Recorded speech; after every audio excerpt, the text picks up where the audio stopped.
मनीषा पंचकम के तीसरे श्लोक में आदि शंकराचार्य का उत्तर चांडाल के लिए क्या है, ये अब हम देखते हैं। शश्वन्नश्वरमेव विश्वमखिलं निश्चित्य वाचा गुरो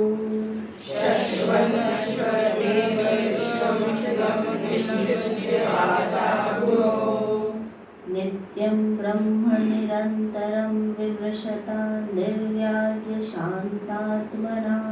नित्यं ब्रह्म निरन्तरं विमृशता निर्व्याज शान्तात्मना।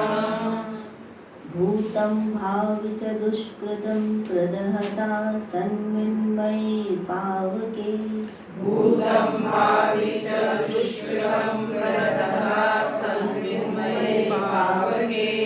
प्रारब्धाय समर्पितं स्ववपुर इत्येषा मनीषा मम। प्रारब्धाय समर्पितं स्ववपुर इत्येषा मनीषा मम।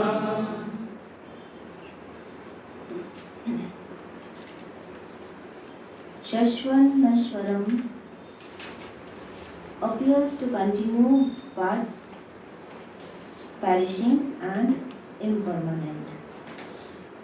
Eva Vishwamakhilam, all such worlds, Nishchitya Vacha Guru, clearly understand and affirm based on the teachings of the Guru.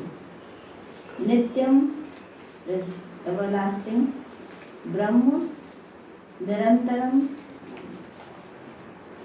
changeless, continued. Vimarshata, by contemplating on this knowledge. Nirvyaj, clear mind or blemishless intellect. Shantatmana, peaceful mind, free and restful.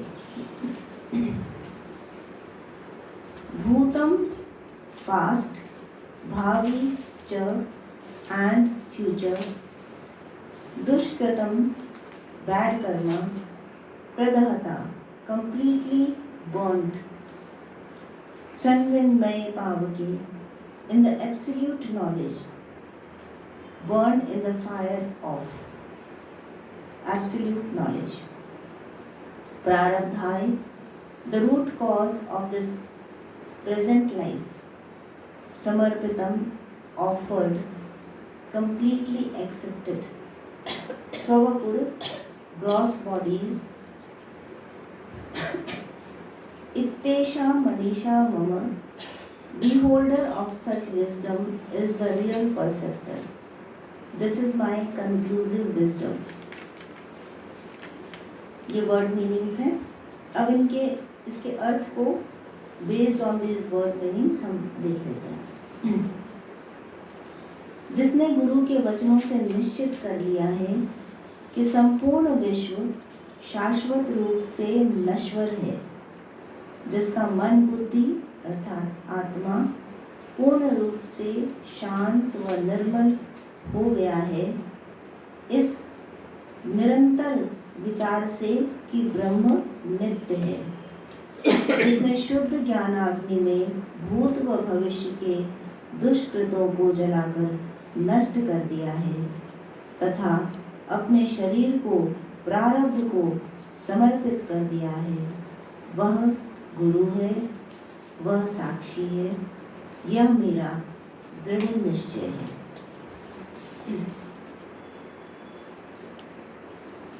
एक बार फिर से सुन लीजिए।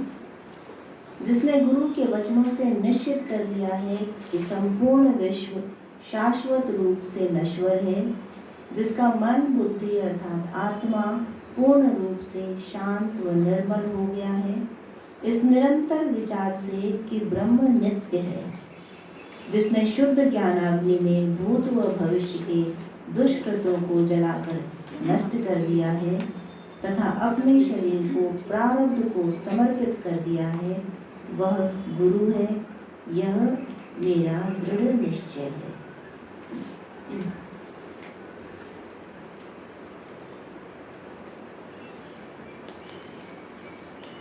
ऐसे श्लोक इतने छोटे से जो जैसे 5 श्लोक हैं, इसके अंदर अद्वैत की पूरी फिलॉसफी अपने पूरे नियमों के साथ पिरो दी गई है। तो जब ऐसे श्लोक होते हैं, इनको हम ग्रंथ कह सकते हैं, और इसके अंदर बहुत सार छिपा होता है प्रत्येक शब्द के अंदर। तो विस्तार किया जाए तो बड़े बड़े ग्रंथ लिखे जा सकते हैं, लेकिन जब यदि इस तरह से कॉन्सेंट्रेटेड है ज्ञान, तो उसके हर शब्द पर ध्यान देना जरूरी है कि प्रत्येक शब्द वहां पर क्यों है और उसका अर्थ क्या है। तो विषय जब गहन होता है तो ध्यान भी गहन होना चाहिए। साधारण ध्यान से और साधारण दृष्टि से उसको समझा नहीं जा सकता, साधारण बुद्धि से भी उसे ग्रहण नहीं किया जा सकता। देखिए, इसमें जो शब्द बार बार रिपीट हुआ है प्रत्येक श्लोक में, वो एक तो है गुरु और दूसरा है मनीषा। तो इस श्लोक में गुरु की प्रधानता है कि जो बात उन्होंने आदि शंकराचार्य ने प्रथम 2 श्लोक में कही, उन्होंने कहा कि यह जब सब कुछ है, जो सब कुछ दिख रहा है, जागृत, स्वप्नावस्था, सुषुप्तावस्था, इस सब को जो चेतना है वही उजागर कर रही है। वो चेतना ही, वह शुद्ध चेतना ही ब्रह्मा से लेकर चींटी तक सबके अंदर जीवन ज्योति के रूप में प्रकट है। और वह चेतना मैं हूँ। जो दृश्य जगत है वह मैं नहीं हूँ, चेतना मैं हूँ। और फिर दृश्य जगत क्या है? तो उन्होंने बताया कि दृश्य जगत माया है। माया के कारण ही, त्रिगुणात्मक माया के प्रभाव के अंदर जीव भ्रमित होकर के इस जगत को ऐसा देख रहा है जैसा उसे दिख रहा है, जबकि वह वैसा नहीं है जैसा कि दिख रहा है। और यह सब कुछ है, जो भी सब कुछ दिख रहा है और जो भी मैं हूँ, यह अलग अलग नहीं है, यह एक ही है। और वह एक क्या है? वह ब्रह्म है, वही साक्षी है, वही आत्मा है। और वह मैं हूँ ऐसा जिसका दृढ़ निश्चय है, वो अंधकार को दूर करने वाला प्रकाश का स्वयं स्रोत गुरु स्वयं ही है। गुरु का अर्थ है जो प्रकाश लाए, अंधकार को दूर कर दे, वह महत तत्व, वह आनंद स्वरूप, वह गुरु है। तो जैसा पिछली क्लास में मैंने बताया था कि जो जीव है वह सत और चित्त से बना है, जिसमें आनंद नहीं है। तो आनंद स्वरूप आकर के उसके अंदर प्रवेश करता है और तब वह सच्चिदानंद बन जाता है। ये निराकार की बातें हो रही, यहाँ साकार की बात नहीं हो रही। तो कहीं भी अपनी कल्पनाओं में किसी गुरु रूप में किसी व्यक्ति, पुस्तक, किसी चरित्र को शामिल मत करिएगा। अद्वैत का अर्थ है पूर्ण निराकार का भाव। निराकार, निराहार, निरंतर, नित्य, ये क्या है, इसे समझना। तो समझने के लिए गहराई बहुत चाहिए होती है। जैसे साधारण व्यक्ति और योगी में क्या डिफरेंस है, एक छोटे से एग्जाम्पल से बताती हूँ कि जब साधारण व्यक्ति व्रत करता है तो कहता है कि आज मैं निराहार था। योगी का निराहार क्या होता है जानते हैं? वो क्या ग्रहण कर रहा है उसका स्वाद नहीं ले रहा। ग्रहण करे या न करे उसके लिए उससे कोई तात्पर्य नहीं, और जो भी कुछ वो ग्रहण का होता है, खा रहा है, जो आपके भी ग्रहण का होता है साधारण व्यक्ति जो खा रहा है उसका वो स्वाद नहीं ले रहा। दैट इज निराहार।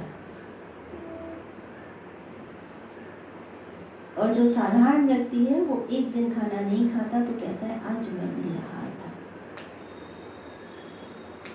उसका मन खा रहा होता है, उसकी आत्मा खा रही होती है, केवल शरीर नहीं खा रहा होता। तो निराहार का जब इतना गहरा अर्थ हो सकता है तो निराकार का अर्थ क्या होगा, नित्य का अर्थ क्या होगा, निरंतर का अर्थ क्या होगा? तो बुद्धि की सीमा से परे हो जाता है। कैसे जाना जा सकता है? योग के द्वारा, अभ्यास के द्वारा और वैराग्य के द्वारा।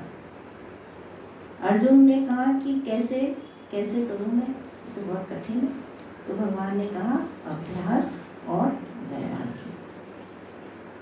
तो जब निरंतर अभ्यास होगा, निरंतर वैराग्य होगा, तब वो दृष्टि पकड़ में आएगी, तब वो साधना परिपक्व होगी। तो यहाँ एक शब्द और आया है, निरंतर। ब्रह्म निरंतर है और उसका जो विचार है, ब्रह्म विचार, जो ब्रह्माकार वृत्ति होती है, वह भी निरंतर होनी चाहिए। यदि वो छूटी तो फिर गिरेंगे। इसीलिए क्या होता है कि जब कभी ध्यान साधना की, जब तब किया, भजन गाए और गुरु आश्रम में रहे, तो बड़ा अच्छा सा लगता है और लगता है कि हमारी ऊर्जा उठ गई, हमें थोड़ा सा अधिक अच्छा दिखाई देने लगा है, ये बातें अधिक समझ आने लगी।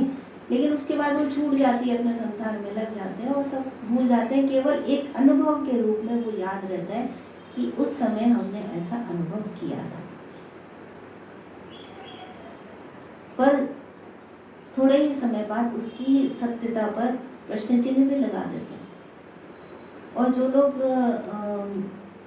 थोड़ा ज़्यादा ब्लाइंड फेथ करते हैं, यहाँ मैं ब्लाइंड फेथ वर्ड यूज़ कर रही हूँ, क्योंकि जब तक निश्चयात्मक बुद्धि उस बात को प्रूव न कर दे, तब तक हमेशा ब्लाइंड फेथ होता है।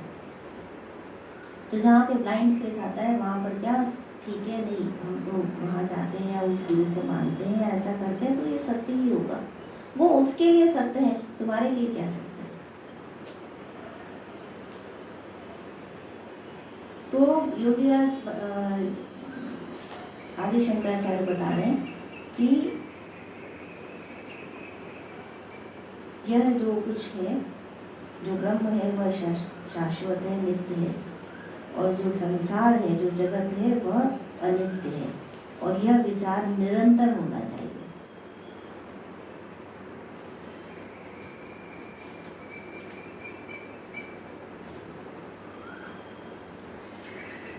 शाश्वत नश्वरमेव विश्वमखिलम्, ये जो संपूर्ण विश्व है, यह नश्वर है। कैसे नश्वर है? अनित्य क्यों है? क्योंकि जो भी कुछ इसमें है वह निरंतर परिवर्तनशील है, इसलिए अनित्य है। यदि कुछ भी सत्य होता है तो उसे स्थिर रहना चाहिए, सभी कालों में और सभी स्थानों में एक ही होना चाहिए, परिवर्तित नहीं होना चाहिए। पर संसार में हम अधिक से अधिक क्या पाते हैं कि सूर्य है, यदि हम हवा तो चलती रहती है, बादल चलते रहते हैं, पृथ्वी बदलती रहती है, रूप परिवर्तन दिखता रहता है, तो सबसे अधिक स्थिर क्या लगता है कि शायद सूर्य। पर साइंटिफिकली हम जानते हैं कि वो भी परिवर्तित हो रहा है, एक दिन उसका भी जन्म हुआ था और एक दिन उसका भी अंत हो जाएगा। तो सब कुछ परिवर्तनशील है, जो भी है सब परिवर्तनशील है, और इसलिए अनित्य है, नॉन परमानेंट है। तो फिर जो खोजी होता है, जो जिज्ञासु होता है, वो ये जानना चाहता है कि तो फिर ऐसा क्या है जो परमानेंट है। देखिए, सुख की खोज होती है, जो सुख की खोज करता है, प्रत्येक जीव सुख की खोज करता है, प्रत्येक मनुष्य सुख की खोज कर रहा है। सुबह से रात तक हम सब साधारण व्यक्ति भी सुख की ही खोज कर रहे हैं। सुबह उठ करके हम नहाते हैं, क्यों? सुख के लिए, कि क्लीन हो जाए, अच्छे दिखाई दे, साफ सुथरा, हमारा मन अच्छा हो जाए। खाते हैं क्यों? सुख के लिए। बनाते हैं क्यों? सुख के लिए। बिजनेस क्यों करते हैं? सुख के लिए। और अध्यात्म भी क्यों पढ़ते हैं? सुख के लिए। तो सुख की खोज यह निरंतर है, निरंतर चलती है। लेकिन कैसे सुख की प्राप्ति चाहते हैं हम ऐसे सुख की प्राप्ति चाहते हैं जो नित्य हो, पर उसकी प्राप्ति हमें नहीं हो पाती। हमें सदैव वही सुख मिलता है जो अनित्य है, नॉन परमानेंट है। कभी 1 घड़ी का होता है, कभी 2 घड़ी का होता है, कभी 4 घड़ी का होता है, लेकिन जैसे आया है वैसे ही जाता भी है। तो फिर नित्य क्या है? यही एक बड़ी खोज है ना। सबसे बड़ा जानने का कारण, सबसे बड़ी जिज्ञासा यही है भगवान बुद्ध ने सिद्धार्थ रूप में घर क्यों छोड़ा? क्योंकि वो नित्य सुख चाहते थे कि ऐसा क्या है। उन्होंने एक वृद्ध को देखा, एक बीमार को देखा, एक मृत्यु जिसको मिली थी उसे देखा और लगा कि यह सब तो अनित्य है। ये तीनों दृश्य हम रोज देखते हैं लेकिन हमें कोई फर्क नहीं पड़ता। उसे फर्क पड़ा, क्यों? क्योंकि वो उसके अंदर एक खोजी जीव छिपा था, एक जिज्ञासु छिपा था, जो जानना चाहता था कि नहीं, मुझे ये सब कुछ एक्सेप्टेड नहीं है, मुझे वह चाहिए जो नित्य है। तो नित्य सुख की तलाश है सबको, नित्यता की तलाश है। तो नित्य सुख, नित्य आनंद, नित्य चेतना, नित्य स्वरूप कहाँ मिलता है? ब्रह्म। ब्रह्म क्या है? वह नित्य है। जो कुछ ये दिख रहा है ये सब जैसे पर्दे के ऊपर चलचित्र चलता है, मूवी सभी देखते हैं ना, रिपीटेड एग्जाम्पल है लेकिन सत्य है कि मूवी हॉल में जाते हैं और क्या देखते हैं कि मूवी चल रही है, स्क्रीन पर तरह तरह के चलचित्र चल रहे हैं। चलचित्र इसीलिए बोलते हैं क्योंकि वो मूवी हो और बदलते रहते हैं। तो वही हमको लगता है कि यही ट्रू है, पर हम ये भूल जाते हैं कि किस पर चल रहा है, उसका आधार क्या है। तो स्क्रीन है उसका आधार, बेस है उसका आधार। जो दिख नहीं रहा वही सत्य है। इन द सेम वे जो कुछ ये चल रहा है, जो निरंतर बदल रहा है, ये मूवी की तरह है, और जो नहीं दिख रहा वह सत्य है। वह कौन है? वह ब्रह्म है। लेकिन ये एग्जाम्पल पूरा नहीं पड़ता क्योंकि ये फिर अनित्य का एग्जाम्पल नहीं है ना। हमने कहाँ से एग्जाम्पल लिया? अनित्य में से लिया, जो नॉन परमानेंट में से एग्जाम्पल लिया। तो हम परमानेंट को पूरी तरह डिफाइन तो नहीं कर सकते। हमारी बुद्धि भी नॉन परमानेंट है, तो हम उससे भी उस नित्य को जान नहीं सकते। तो उसके लिए हमें वो बुद्धि डेवलप करनी पड़ेगी, वो इंस्टिंक्ट, वो समझ, वो दृष्टि डेवलप करनी पड़ेगी जो उसको ग्रहण कर पाए। तो शंकराचार्य क्या बताते हैं कि जो ये जान लेता है, जो इसको निरंतर विचार करता है, इस बात पर निरंतर विचार करता है, नित्यम ब्रह्म निरंतरम विमर्शता निर्वयाज शांतात्मना, कि ब्रह्म और केवल ब्रह्म ही नित्य है, वह कैसा हो जाता है? शांत आत्मा हो जाता है। उसके अंदर पूर्ण शांति आ जाती है। लेकिन इसमें एक बात क्या जरूरी है?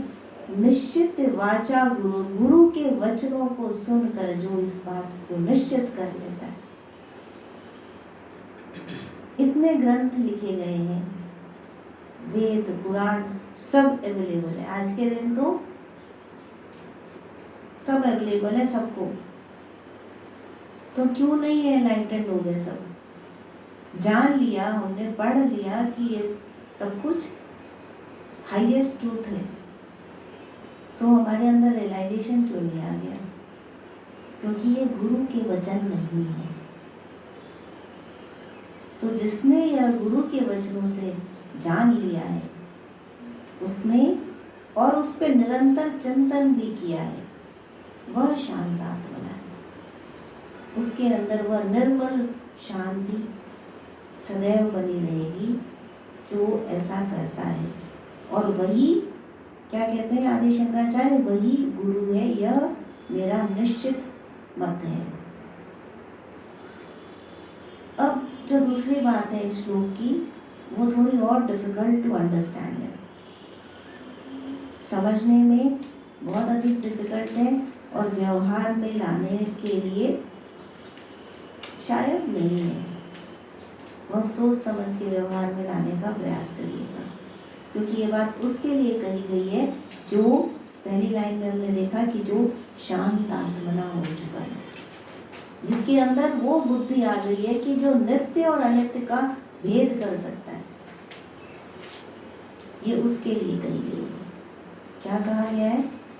भूतम भाव च दुष्कृतम प्रदहता सन्निर्मय भाव के प्रारब्धाय समर्पितम स्वपुर इत्येषा मनीषा मम, कि जिसने अपने भूत पहले के और आगे आने वाले संचित और आगामी कर्मों को इस प्योर नॉलेज में, जो ये ज्ञानाग्नि है, जो शुद्ध ज्ञानाग्नि है, वह आग की तरह होती है। जैसे अग्नि का क्या कार्य है कि वह जो भी कुछ उसके अंदर आता है उसको लील लेती है और प्योरीफाई कर देती है। स्वर्ण को अग्नि में डालिए तो कैसे चमक के निकल के आता है, ठीक इसी तरह। लेकिन जो उसकी अशुद्धि है उसको क्या करती है, वो जला देती है। तो जिसने अपने संचित और आगामी कर्मों को ज्ञानाग्नि में दग्ध कर दिया है, 3 प्रकार के कर्म होते हैं, संचित, आगामी और प्रारब्ध। तो संचित और आगामी कर्मों को तो उसने दग्ध कर दिया और अपने शरीर को प्रारब्ध के हाथों सौंप दिया। वह गुरु है।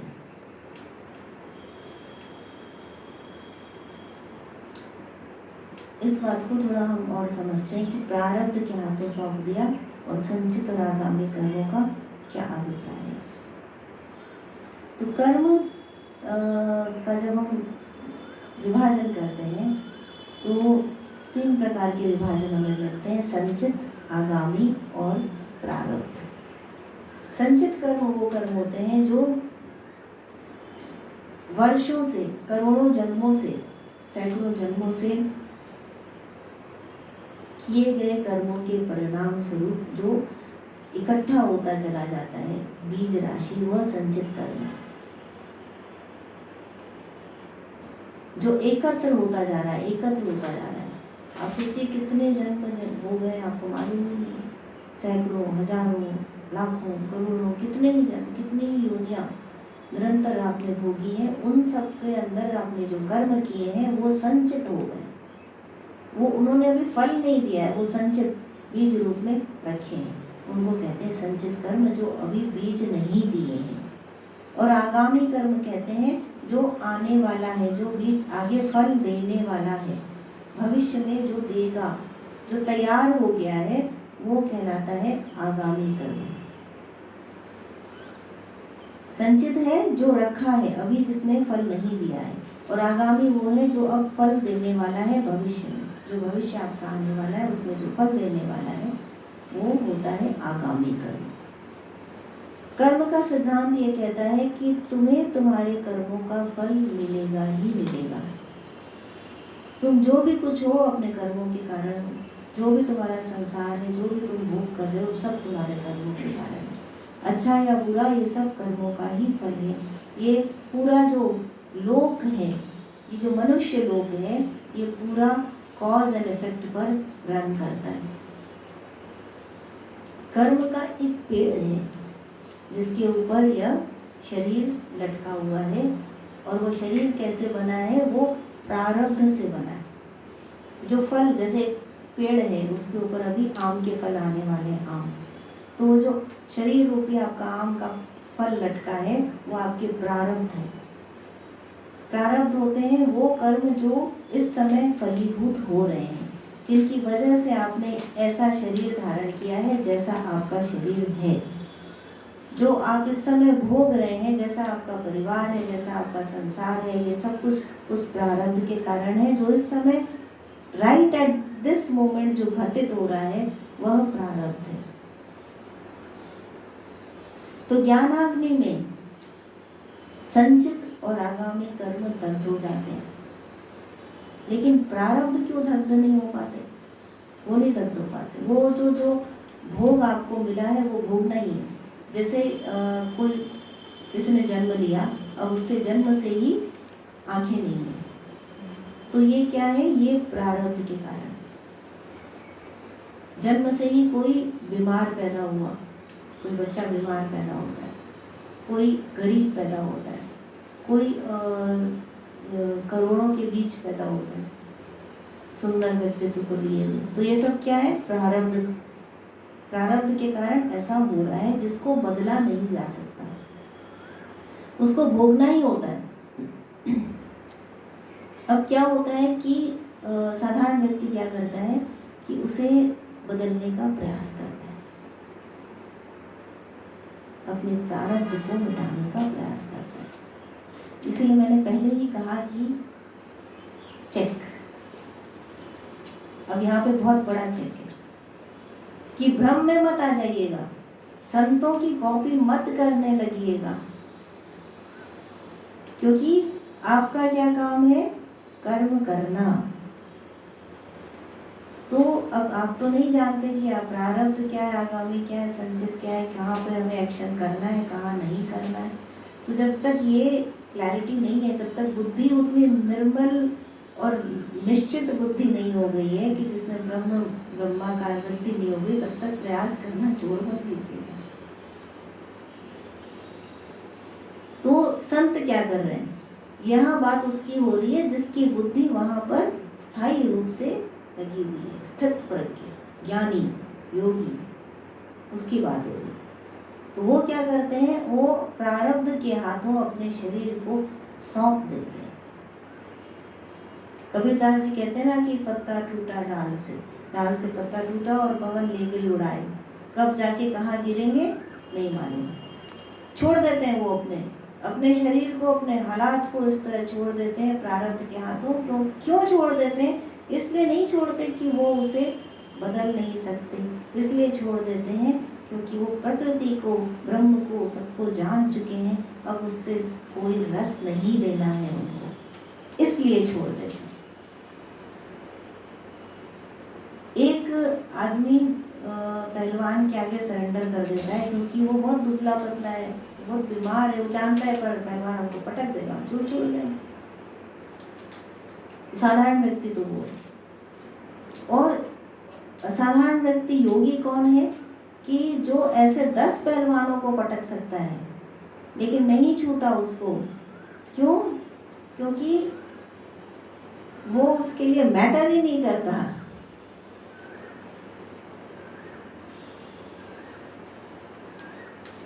इसलिए नहीं छूता उसको क्योंकि it doesn't make any difference in his life. है ही नहीं उसका, उसके जीवन में कोई रोल ही नहीं, कोई महत्व ही नहीं है, इसलिए नहीं छूता। तो ज्ञानी और योगी प्रारब्ध के हाथों अपने शरीर को समर्पित कर देते हैं। जो कर्म रूपी पेड़ है उस पर जो पत्ता है, उनका शरीर इस तरह लगता है कि जैसे पत्ता है। अब जो हरे पत्ते हैं, किसले हैं, जो जीवन से युक्त पत्ते हैं, वो क्या करते हैं? पेड़ से रस ले रहे होते हैं ना लगातार, तभी तो हरे होते हैं। पर साधु योगी का पत्ता कैसा हो जाता है उनका कि उसके शरीर में पेड़ से रस लेना बंद कर देते। अब वो सूख जाता है और तेज हवा चलती है तो उड़ा के ले जाती है। इतना वैराग्य, और जहां हवा ले जाए वहां ले जाए। उसके अंदर इतनी ताकत है, उस योगी के अंदर इतनी स्ट्रेंथ है कि वो वायु को रोक सकता है। उसके अंदर इतनी ताकत है कि वो पूरे जगत को बदल सकता है, पर नहीं बदलता है क्योंकि वो जानता है कि सत्य क्या है। वो जानता है उसे क्या करना है, क्या नहीं करना है। वो जानता है कि कर्ता कौन है। वह जानता है कि नित्य क्या है, उसे अनित्य से कोई सरोकार नहीं है, इसलिए नहीं करता।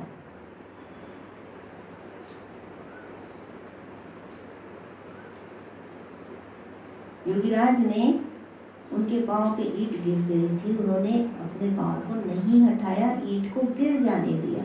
A very small example of a very big truth.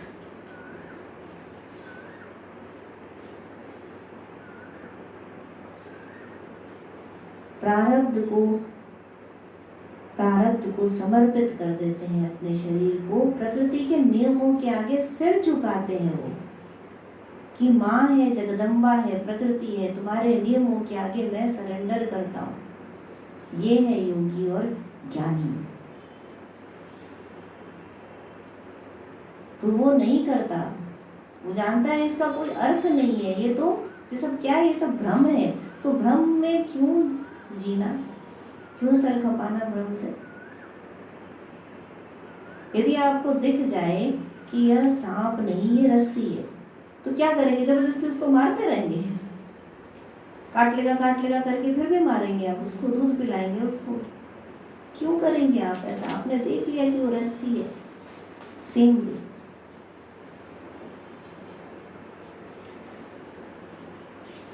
Vivekananda ने बहुत सुंदर लिखा है इस बारे में। इन सॉन्ग ऑफ सन्यासी composed in Thousand Island Park in America, Vivekanand said, "Let someone put a garland on this body. Let others spit on it. It does not make any difference to me. I am not the body." Let someone put a garland on this body. Let others spit on it. It does not make any difference to me. I am not the body. तो जो ज्ञानी इस तरह प्रारब्ध के हाथों अपने शरीर को समर्पित कर देता है वह गुरु है।